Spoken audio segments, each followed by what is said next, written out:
सोच कर देखिए, 34,000 फीट की ऊंचाई पर एक प्लेन उड़ रहा है और अचानक से बिना हिले डुले, बिना किसी आवाज के उस प्लेन में बैठे 121 पैसेंजर्स और पायलट की मौत हो जाती है। और फाइटर प्लेन्स को यह ऑर्डर दिया जाता है कि उस प्लेन को तुरंत खत्म कर दिया जाए। लेकिन क्यों और कैसे? सुनकर आपको भी लगेगा कि कहीं ये हॉलीवुड की कोई फिक्शन मूवी या थ्रिलर फिल्म की स्टोरी तो नहीं है। आखिर क्या हुआ होगा उस प्लेन के साथ?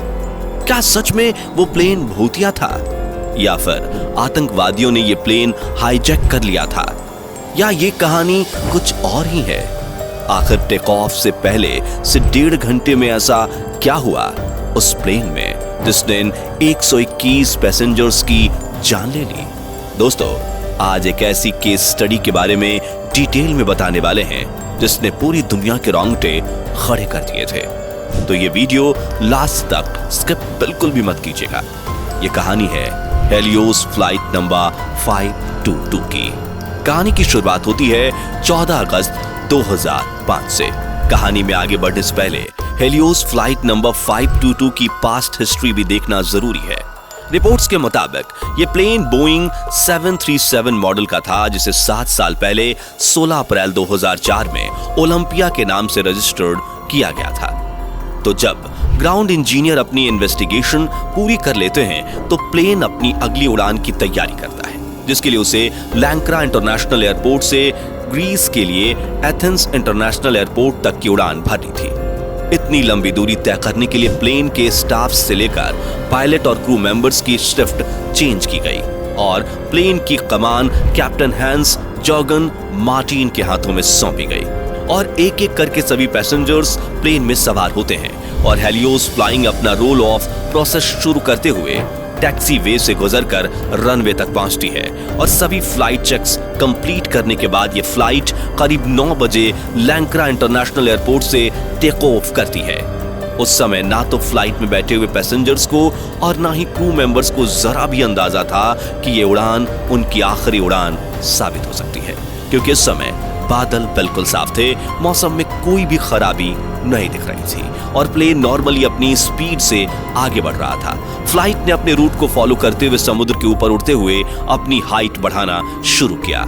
यूजुअली ये उड़ान महज 1 घंटे 23 मिनट की ही थी और प्लेन भी अपनी स्पीड से लगातार अपनी मंजिल के करीब पहुंच रहा था।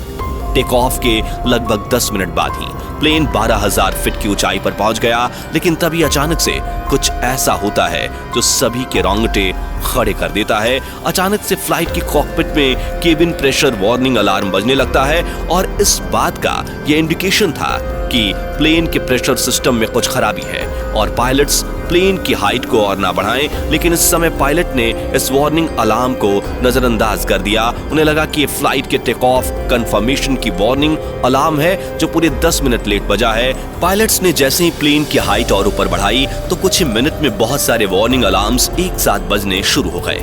क्योंकि केबिन प्रेशर वार्निंग अलार्म की वजह से ये दोनों पायलट्स पहले से ही कंफ्यूज और परेशान थे। तो अब एक साथ इतने सारे वार्निंग अलार्म को बजते देखकर इन दोनों ने अलार्म को ठीक करने की कोशिश की, लेकिन इनकी मेहनत बेकार हो गई। जिसके बाद इन्होंने हेलियोस मेंटेनेंस टीम को मदद के लिए कॉल किया। इस समय प्लेन आसमान में 18,000 फीट की ऊंचाई पर उड़ रहा था और पायलट्स मेंटेनेंस टीम मेंबर्स को प्लेन में हुई खराबी के बारे में बताने की कोशिश कर रहे थे। लेकिन इस समय अचानक से पैसेंजर्स केबिन में एक अलार्म बजना शुरू हो जाता है और पैसेंजर्स के केबिन में ऑक्सीजन मास्क लटकने लग जाते हैं, जिसकी जानकारी अभी तक पायलट्स को नहीं थी और वे इसे अब भी लैंडिंग कंफर्मेशन वार्निंग मैसेज में एरर समझ रहे थे। कंटिन्यू हेलियोस मेंटेनेंस टीम की रिक्वेस्ट के बाद प्लेन के ग्राउंड इंजीनियर से उन्हें कनेक्ट किया गया और ग्राउंड इंजीनियर ने प्लेन में चल रही खराबी की सारी जानकारियां मांगी। तब पायलट ने उन्हें बताया कि प्लेन का वेंटिलेशन कूलिंग सिस्टम बेकार हो गया है। इसके बाद ग्राउंड इंजीनियर उन्हें प्लेन का प्रेशर बटन चेक करने के लिए कहते हैं और पूछते हैं कि क्या प्रेशर बटन ऑटो मोड पर सेट है। लेकिन इस समय कॉकपिट में लगातार अलार्म और वार्निंग मैसेज सुनाई दे रहे होते हैं, जिसकी वजह से पायलट परेशान हो जाते हैं और इंजीनियर के इस सवाल को अनसुना कर देते हैं और उनसे वेंटिलेशन कॉलिंग सिस्टम को ठीक करने की डिमांड करते हैं। लेकिन इसी बीच अचानक से पायलट्स और सर्विस इंजीनियर का कनेक्शन टूट जाता है।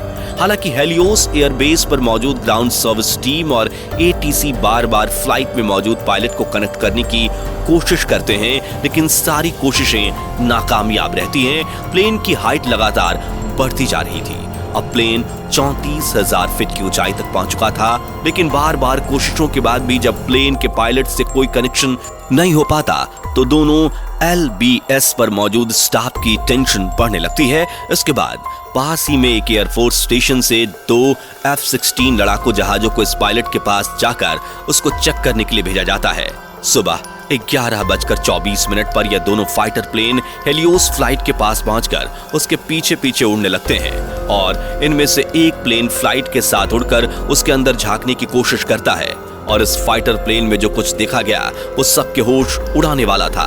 दरअसल फाइटर प्लेन पायलट देखता है कि प्लेन में कोई एक्सटर्नल डैमेज नहीं है, लेकिन फर्स्ट ऑफिसर अपनी सीट पर बेहोश है, कप्तान की सीट खाली है और पैसेंजर केबिन खिड़की में देखने पर पता चलता है कि सभी पैसेंजर अपनी सीट पर बिल्कुल बेसुध पड़े हुए हैं।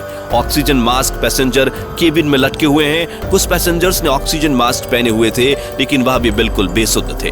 बाकी जिन पैसेंजर ने ऑक्सीजन मास्क नहीं पहने हुए थे वो नीचे सर करके बेहोश थे और कोई रिएक्ट नहीं कर रहे थे। इसके बाद अचानक से fighter plane pilot Helios flight में देखते हैं कि एक बिना मास्क पहने हुए अनजान आदमी आकर कैप्टन की सीट पर बैठ जाता है और कुछ ही सेकंड्स में 11:50 पर अपने आप उड़ते हुए इस प्लेन के बाएं इंजन में से धुआं निकलने लगता है और इसके कुछ ही सेकंड्स बाद लेफ्ट इंजन बंद हो जाता है और प्लेन एक तरफ झुक जाता है। इसके बाद 11:54 पर फ्लाइट के कॉकपिट वॉइस रिकॉर्डर पर 2 बार एक मैसेज रिकॉर्ड होता है। अब तक घड़ी में 12 बज चुके थे और ये प्लेन 7100 फीट पर उड़ रहा था और देखते ही देखते लेफ्ट इंजन के साथ राइट इंजन का भी फ्यूल खत्म हो जाता है और जैसे ही प्लेन के दोनों इंजन बंद होते हैं प्लेन तेजी से नीचे की तरफ लैंड करने लगता है और महज 4 मिनट के अंदर 12:04 पर ये प्लेन एथेंस एयरपोर्ट से करीब 40 किलोमीटर दूर पहाड़ियों के बीच भयंकर तरीके से क्रैश हो जाता है। इस प्लेन में करीबन 115 पैसेंजर्स के साथ 6 क्रू मेंबर्स मौजूद थे, जिनमें से कोई भी नहीं बचता और सभी 121 लोगों की मौत हो जाती है। लेकिन ये फ्लाइट क्रैश होने के बाद अपने पीछे सवालों का एक ऐसा पिटारा छोड़ गई जिनका जवाब मिलना मुश्किल था। इस फ्लाइट के क्रैश होने की कोई एक वजह नहीं थी, बल्कि गलतियां शुरू से ही हो रही थी। सबसे पहली गलती थी जब ग्राउंड इंजीनियर को प्लेन में खराबी चेक करने के लिए कहा गया, तब ग्राउंड इंजीनियर ने प्लेन में एक्सिलरी पावर यूनिट को यूज करने के लिए प्रेशरिंग सिस्टम को ऑटो से मैनुअल मोड में शिफ्ट किया, लेकिन फ्लाइट को चेक करने के बाद इंजीनियर इसे फिर से ऑटो मोड में शिफ्ट करना भूल गया और ये इस फ्लाइट के क्रैश होने की सबसे बड़ी वजह थी, क्योंकि एक प्लेन में उड़ते समय प्रेशराइज सिस्टम का ऑटो मोड में होना बेहद जरूरी है ताकि प्लेन अपने एल्टीट्यूड के अकॉर्डिंग अपना एयर प्रेशर मेंटेन करके रख सके।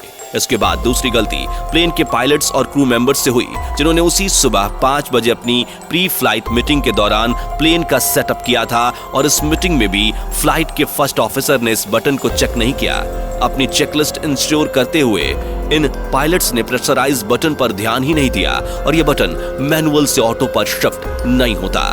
नेक्स्ट मिस्टेक प्रेशराइज्ड बटन की सेटिंग ही थी, क्योंकि फ्लाइट में प्रेशराइज्ड बटन के मैनुअल मोड में होने पर ग्रीन लाइट जलती थी और ग्रीन लाइट एक पॉजिटिव सिग्नल देती है, इसलिए पायलट की नजर किसी भी तरह से इस मिस्टेक पर नहीं गई और अगर इस बटन के मैनुअल मोड में होने पर रेड लाइट इंडिकेट की जाती तो शायद ये गलती इतना बड़ा हादसा ना बनती। खैर, आपको आज की ये केस स्टडी कैसी लगी हमें कमेंट करके जरूर बताएं। साथ ही वीडियो अच्छी लगी हो तो इसे लाइक करें, चैनल को सब्सक्राइब करें और ऐसी ही और इंटरेस्टिंग वीडियो देखने के लिए हमारे वीडियो को ज्यादा से ज्यादा लोगों तक शेयर करना ना भूलें।